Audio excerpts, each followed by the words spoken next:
Assalamu alaikum students, how are you? I hope you are fine.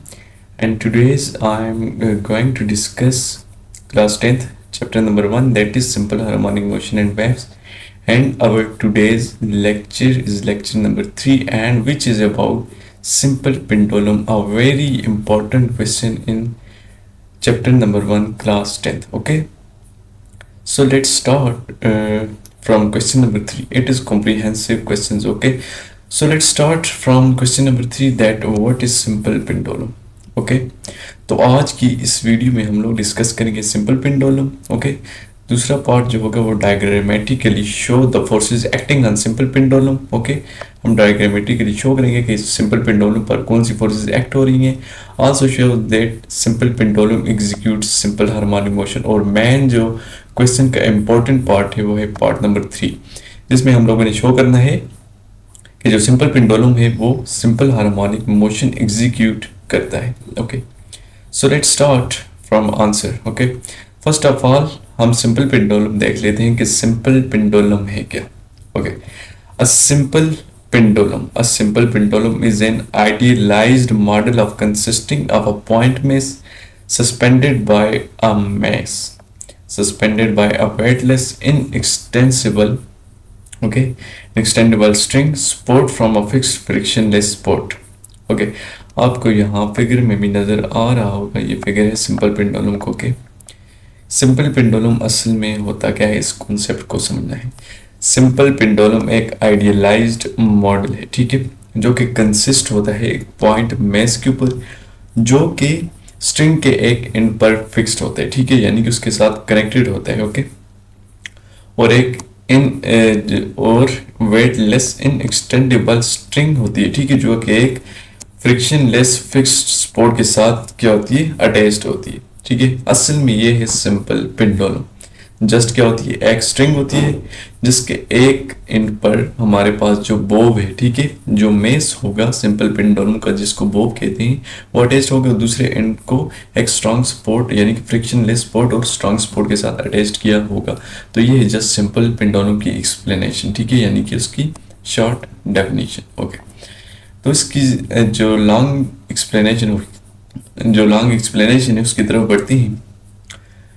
इसकी जो long explanation है simple pendulum की, अब उसकी तरफ बढ़ते हैं कि सिंपल पेंडुलम की एक्सप्लेनेशन क्या करें. ठीक है, अब क्वेश्चन का जो पार्ट नंबर 2 है, ठीक है, कि जो सिंपल पेंडुलम के ऊपर फोर्सेस एक्ट हो रही हैं उनको शो करें डायग्रामेटिकली. तो इस एक्सप्लेनेशन वाले पार्ट में हम लोग वो डिस्कस करेंगे. A simple pendulum is driven by the force of gravity due to a weight of suspended mass mw is equal to mg. Okay, a real pendulum approximates, ठीक है, अ सिंपल पेंडुलम जो real हमारे पास pendulum होगा, ठीक है, हम लोगों ने क्या कहा कि सिंपल पेंडुलम एक आइडियलाइज्ड होता है, लेकिन अगर हम रियल लाइफ में, ठीक है, एक सिंपल पेंडुलम बना दें तो वो यानी कि रियल सिंपल पेंडुलम की तरह अप्रोक्सीमेट होगा. ठीक है, वो किस तरह, जब ये 3 शराइत होंगी, ठीक है, उसमें. अब देखिए सबसे पहला क्या होगा, सबसे पहला पॉइंट जो हमारे पास है वो ये है, the bob is small as compared with the length L. ठीक है, जो हमारे पास यहाँ आपको ये नजर आ रहा है, ये जो साथ एक एंड के साथ नीचे वाले एंड के साथ उसका जो है ना वो स्मॉल होना चाहिए as compare to the length L. तो यहाँ आप देख सकते हैं कि लेंथ वो बहुत बड़ी है जिसके मुकाबले में बोब छोटा सा है. ओके, पहली कंडीशन पूरी होगी. दूसरी के हमारे पास क्या है condition, mass of the string is much less than the bob's mass. Okay, यहाँ आप देख सकते हैं कि जब ये स्ट्रिंग इतनी बड़ी है, ठीक है, तो जाहिर सी बात है कि इसका मेस भी ज्यादा होगा as compare to this bob. Okay, third part is the cord or string remain straight and does not stretch. जो स्ट्रिंग है हमारे पास सिंपल पेंडुलम में वो स्ट्रेट रहनी चाहिए और उसको स्ट्रेच नहीं होना चाहिए. ठीक है, तो आप देख सकते हैं. ठीक है, मैं आपको बताऊंगा साथ साथ में एक्सप्लेनेशन में. ओके, इस डायग्राम को पूरी डायग्राम को मैं आपको बताऊंगा. ओके, उसके आगे बढ़ते हैं. Pull the pendulum bob aside and let it go. यहाँ से हमारा मेन पार्ट शुरू होता है क्वेश्चन का. ठीक है, यहाँ से किसी भी क्वेश्चन को, ठीक है, आप लोगों ने किसी भी पॉइंट को स्किप करके नहीं जाना. इससे पहले 2 लेक्चर इसी प्लेलिस्ट में मौजूद है, नीचे आप जाकर देख सकते हैं. ठीक है, अगर आपको नहीं मिल रहे तो इसी क्वेश्चन की डिस्क्रिप्शन में उनके लिंक आपको मिल जाएंगे, तो वहाँ से आप लोग उन पहले 2 लेक्चर को जाकर देख सकते हैं. ठीक है, क्वेश्चन नंबर 1 और क्वेश्चन नंबर 2. बहुत इंपॉर्टेंट क्वेश्चन है। तो आज का जो क्वेश्चन है वो उससे ज़्यादा इंपॉर्टेंट है, ठीक है, सिंपल पेंडुलम वाला, तो आप लोगों ने स्किप नहीं करना। अब देखिए, pull the pendulum bob aside and let it go, ठीक है, हमें क्या करना है कि ये जो बॉब लगे हुए, ठीक है, इसको हम लोगों ने यहाँ से खींच कर यहाँ लेना है, ठीक है, एक एंड पर, यानी कि मीन पोजीशन हम लोगों ने उठा के एक्सट्रीम पोजीशन पे लाना है। The pendulum then swings back and forth, ठीक है। अब हम लोगों ने क्या किया कि इसको लेट कर दिया गो, ठीक है, यानी कि यहाँ से छोड़ दिया तो यहाँ फिर ये क्या करेगा, यानी कि इस तरह से to and fro motion perform करेगा मीन पोजीशन के इर्द गिर्द। Okay, neglecting air drag and friction at the pendulum's pivot, ठीक है, हम निगलेक्ट कर देते हैं जो एयर की ड्रैग फोर्स है और friction at the pendulum pivot, ठीक है, ये जो मीन पोजीशन है इस पर जो एयर ड्रैग है और फ्रिक्शन है, ठीक है, उस पर कुछ भी नहीं है, ठीक है, ना ड्रैग फोर्स है और ना फ्रिक्शन है। ड्रैग फोर्स क्या है कि जब कोई ऑब्जेक्ट किसी भी मीडियम में से मूव करते हैं तो उस मीडियम में जो मौजूद, यानी कि जो भी मीडियम है उसकी वजह से उस ऑब्जेक्ट पर एक रिटार्डिंग फोर्स लगती है, उस फोर्स को हम कहते हैं कि ड्रैग फोर्स, ठीक है। और फ्रिक्शन तो आप लोगों ने इसी आगे क्लास में पढ़नी है, तो वहाँ मैं आपको बता दूंगा कि फ्रिक्शन क्या है, असल में रगड़ को फ्रिक्शन कहते हैं, ठीक है। We shall show that prove the angle is small. Okay, अब यहाँ ये जो हम लोगों ने मीन पोजीशन से एक्सट्रीम पोजीशन पर बॉब को लेकर गए, तो ये हम लोगों ने वेरी स्मॉल एंगल पर इसको डिस्प्लेस किया, ठीक है। The motion is that of a simple harmonic oscillator, okay, as shown in the figure for triangle QRS। ये जो हमारे पास ट्राइंगल है QRS, इसको हम लेंगे और हम जो सिंपल पेंडुलम है उसको हम प्रूव करेंगे कि सिंपल हार्मोनिक मोशन परफॉर्म करता है। अब हम यानी कि क्वेश्चन के थर्ड पार्ट की तरफ बढ़ने लगे हैं। ओके, उसके बाद क्या है कि we resolve the weight W is equal to mg into two component mg sin theta and mg cos theta. अब यहाँ पर ये लॉजिक आप लोगों ने समझना है कि हमने वेट को, ठीक है, बॉडी के वेट को mg cos थीटा और mg sin थीटा में क्यों डिवाइड किया। ओके, तो यहाँ पर मैं आपको डायग्राम से समझा देता हूँ। देखिए, ये हमारे पास इसकी मेन पोजीशन है, ठीक है, इस बॉब की, जो कि अटैच्ड है इस इनएक्सटेंसिबल, ठीक है, स्ट्रिंग के साथ। ओके, अब देखें यहाँ जब मेन पोजीशन पर ये बॉब होगा तो इसका जो वेट है वो डाउनवर्ड एक्ट करेगा, ठीक है, वो डाउनवर्ड एक्ट करेगा और इस बॉडी में जो मौजूद जो है इस स्ट्रिंग में जो टेंशन है, ठीक है, इसकी जो अपनी टेंशन है वो अपवर्ड मूव करेगी। ओके, वो अपवर्ड होगी जबकि वेट डाउनवर्ड होगा, यानी कि दोनों की जो डायरेक्शन है वो अपोजिट है, लाइन ऑफ एक्शन सेम है, तो ये दोनों एक दूसरे को कैंसिल कर देती है, इफेक्ट को कैंसिल कर देती हैं, जिसकी वजह से ये बॉडी मीन पोजीशन पर यानी कि रेस्ट में रहती है। ओके, लेकिन जब हम इसको यहाँ से मीन पोजीशन से लेकर एक्सट्रीम पोजीशन पर ले जाएंगे, ठीक है, तो यहाँ पर क्या होगा, यहाँ पर अब जो टेंशन होगी वो अपवर्ड मूव करेगी, ठीक है, और जो वेट होगा वो डाउनवर्ड मूव करेगा, लेकिन इनकी जो अब लाइन ऑफ एक्शन है वो सेम नहीं है, ठीक है। आप देख सकते हैं इसका लाइन ऑफ एक्शन कुछ और है और वेट का लाइन ऑफ एक्शन कुछ और बन जाता है, इसकी वजह से ये दोनों एक दूसरे के इफेक्ट को कैंसिल नहीं कर सकती, जिसकी वजह से हमें वेट को दो कंपोनेंट में डिवाइड करना पड़ता है, ठीक है, इनको तोड़ना पड़ता है वेट को इसके टू कंपोनेंट में, ठीक है। अब यहाँ पर जो mg cos थीटा बनेगा, ठीक है, हमारे पास वो बैलेंस करेगा टेंशन को, mg cos theta balance tension. Okay, और दूसरे मुकाबले में जो mg sin थीटा होगा, ठीक है, इसके दो कंपोनेंट बनेंगे mg cos theta and mg sin theta. ये भी आप चैप्टर नंबर 4 में पढ़ लेंगे कि हम रिजोल्यूशन ऑफ अ वेक्टर किस तरह करते हैं, ठीक है। तो हमने वेट की फोर्स को जो है उसको टू कंपोनेंट में डिवाइड कर दिया, mg cos theta and second one is mg sin theta.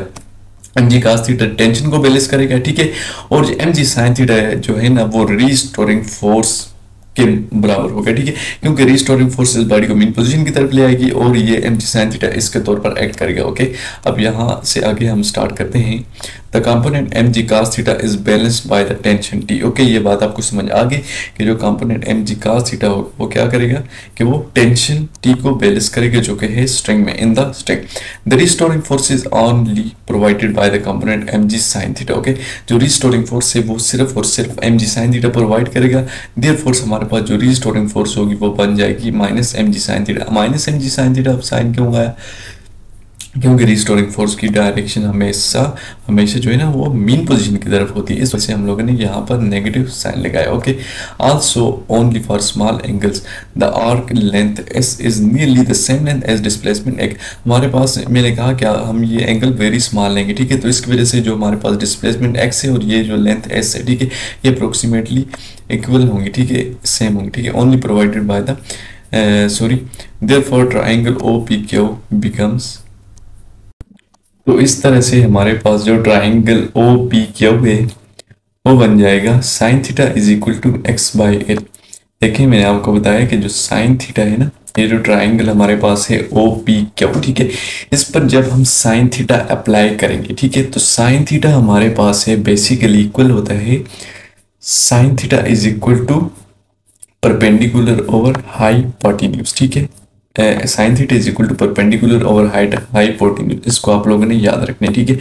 अब देखें जब हम इस ट्राइंगल पर जब हम साइन थीटा अप्लाई करेंगे, ठीक है, तो साइन थीटा बराबर आ जाएगा परपेंडिकुलर बाय हाइपोटेन्यूज। यहाँ पर लॉजिक ये है कि आप लोगों ने परपेंडिकुलर किस तरह ढूंढने और हाइपोटेन्यूज किस तरह ढूंढने। अब मैं आपको एक ट्रिक बता दूं कि इस राइट एंगल ट्राइंगल में, ठीक है, ये हमारे पास राइट एंगल ट्राइंगल है, जो थीटा होगा हमारा कंसर्न थीटा, उसके सामने वाली साइड हमेशा होगी परपेंडिकुलर, ओके। तो यहाँ पर हमारे पास जो परपेंडिकुलर है वो है एक्स, ठीक है, ये जो x वाली साइड है ये हमारे पास आ गई है परपेंडिकुलर, ठीक है। अब देखें ये तो हमारे पास बेस आ जाएगी क्योंकि इसके साथ एंगल है और ठीक है ये परपेंडिकुलर है, तो अल्टीमेटली ये हमारे पास हाइपोटेन्यूज जो तिरछी साइड होती है थोड़ी सी, ठीक है, तो ये आ गई एल वाली साइड हमारे पास आ गई हाइपोटेन्यूज, ठीक है। तो इस तरह से हमारे पास जो ट्राइंगल ओ पी क्यू है इससे हमारे पास आ जाता है sine theta is equal to x by L, okay. तो इसको जो ये जो इक्वेशन 2 कह देंगे इसको, ठीक है। अब इस इक्वेशन 2 को 1 में पुट कर देंगे, ओके। जो हमारे पास इक्वेशन 1 है, ठीक है, कि restoring force is equal to minus m g sine theta, sine theta की वैल्यू हमारे पास आ गई कि sine theta is equal to x by L. तो इक्वेशन 2 को पुट कर देते हैं इक्वेशन नंबर 1 में, ओके। तो हमारे पास जो रिस्टोरिंग फोर्स है वो बन जाएगा माइनस एम जी अपनी जगह पे रहा, ठीक है, साइन थीटा की जगह हमारे पास क्या आएगा एक्स बाई एल आ गया, ओके। इसको इक्वेशन नंबर 3 कह देते हैं, ओके। अब देखें सिंस मेस एम, ठीक है, अब इस इक्वेशन को आप लोगों ने समझना है, इस इक्वेशन का निचोड़ निकालना है कि इस इक्वेशन से हमें क्या बात पता चली है, ठीक है।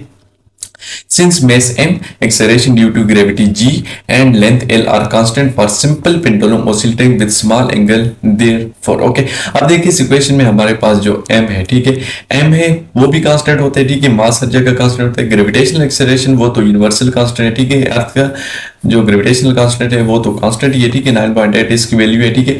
उसके बाद हमारे पास जो लेंथ है, ठीक है, length of simple pendulum during oscillation ये सेम रहती है, ठीक है। तो हमारे पास ये इस इक्वेशन से क्या नतीजा निकल के आ सकते हैं, ठीक है। देखें एम जी और एल हमारे पास कांस्टेंट है, तो इस कांस्टेंट को हटा के हम प्रोपोर्शनलिटी का साइंस लगाएंगे, ठीक है। तो रिस्टोरिंग फोर्स हमारे पास बन जाएगी कि जो रिस्टोरिंग फोर्स है वो डायरेक्टली प्रोपोर्शनल है माइनस ये सब कांस्टेंट है इनटू एक्स, ठीक है। तो ये हमारे पास सिंपल हार्मोनिक मोशन की जो कंडीशन है, तो हम लोगों ने फाइंड कर लिया कि जो सिंपल पेंडुलम है वो क्या सिंपल हार्मोनिक मोशन परफॉर्म करता है। उसके बाद हमारे पास आ जाते हैं which is the condition for simple harmonic motion, okay. Thus motion of simple pendulum can be approximated as simple harmonic motion also by Newton second law of motion. अब हम एक और तरीके से इसको भी डिराइव करेंगे न्यूटन सेकंड लॉ लगाकर, ठीक है, कि सिंपल पेंडुलम किस तरह से सिंपल हार्मोनिक मोशन परफॉर्म करते हैं।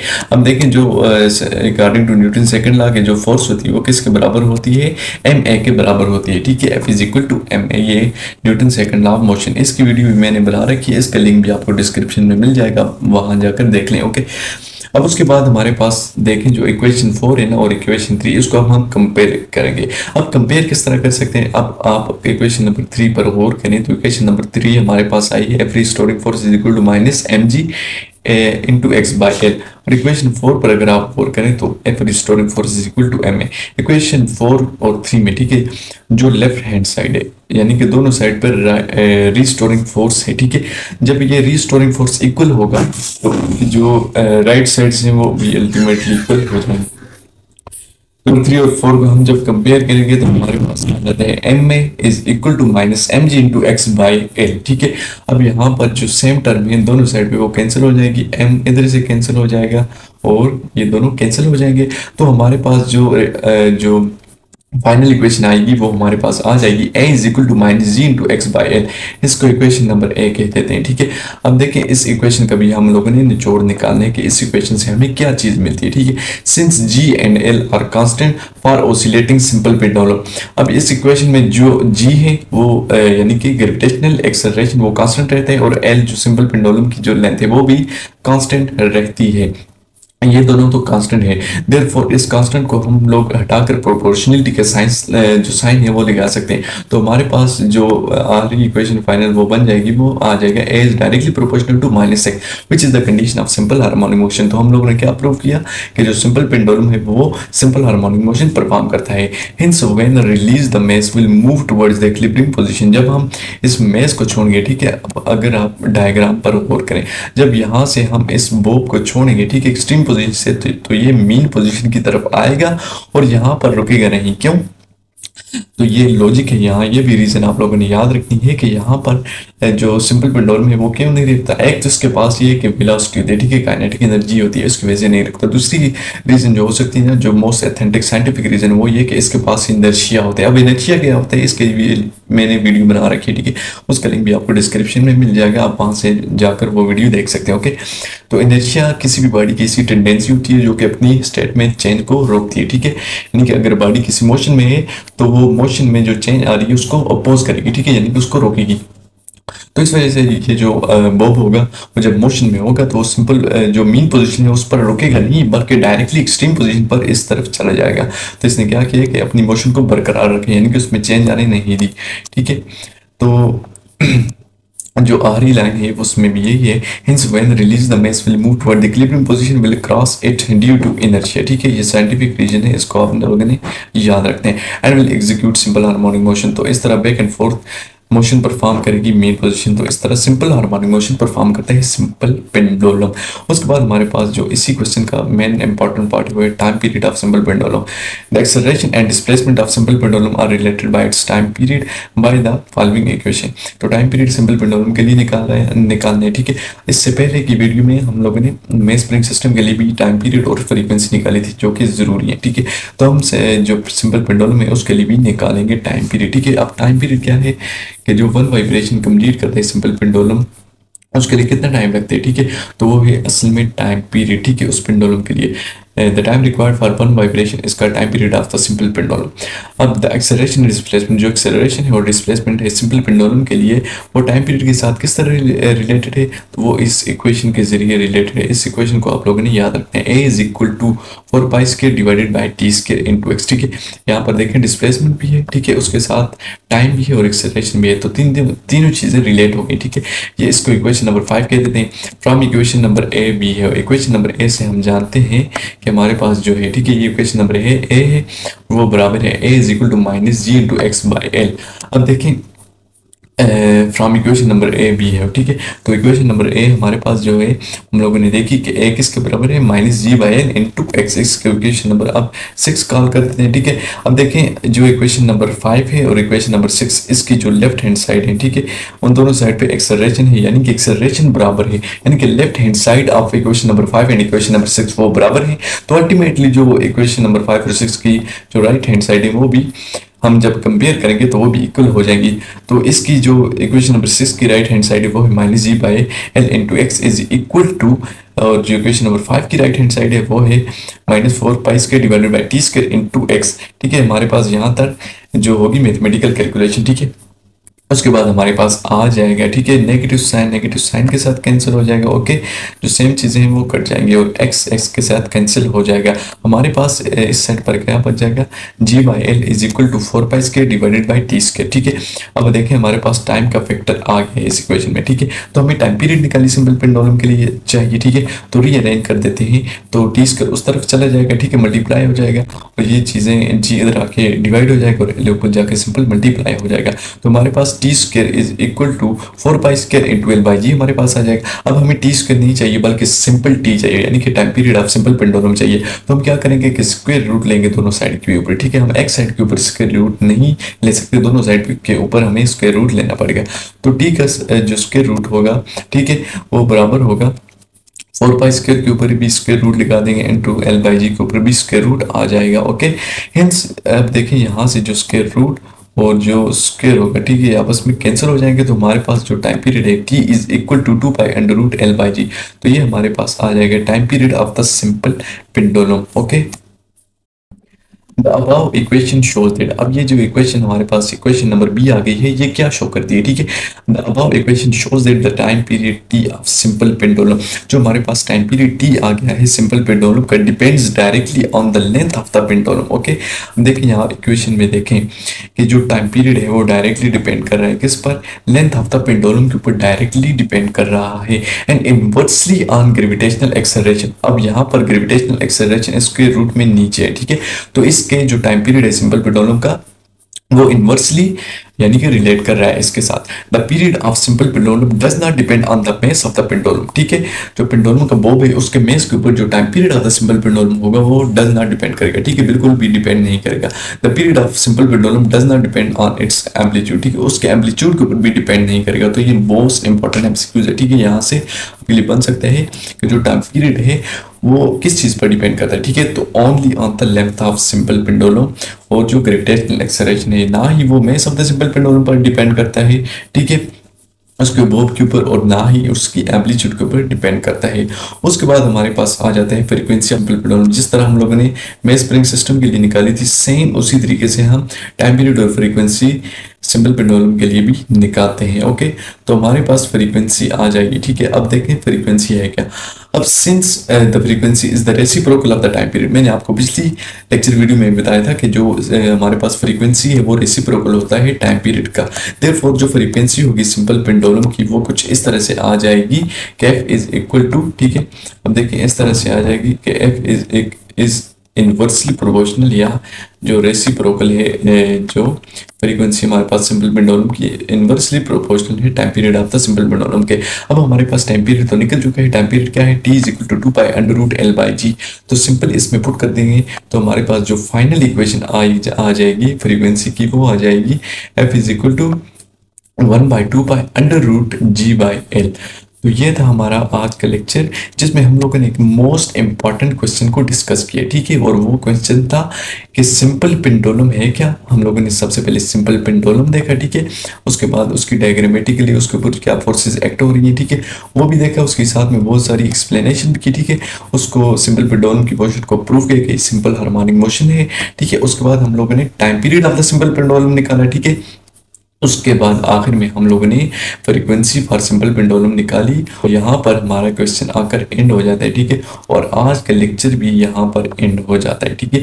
अगर आज का लेक्चर आपको पसंद आया, ठीक है, और कुछ ना कुछ आपको सीखने को मिला है, आई होप बहुत कुछ आपको इस लेक्चर से आज सीखने को मिला होगा, तो इस लेक्चर को लाइक किए बगैर बिल्कुल भी नहीं जाना, ठीक है। और अगर आपको इसकी सही से समझ आई है तो अपने फ्रेंड्स के साथ इसको जरूर शेयर करें और इसके ऊपर अच्छा सा कमेंट भी कर दें, ठीक है। और हमारे चैनल को तो सब्सक्राइब करना बिल्कुल भी मत भूलें, क्योंकि इसके जरिए आपको बहुत से लेक्चर मिलते रहेंगे, 9th class 10th class first year second year, ठीक है। सबके लेक्चर आपको वक्त के साथ साथ मिलते रहेंगे। तो इसी तरह मिलते हैं किसी और नए लेक्चर वीडियो में, तब तक के लिए अपना ख्याल रखिए। अल्लाह हाफिज़।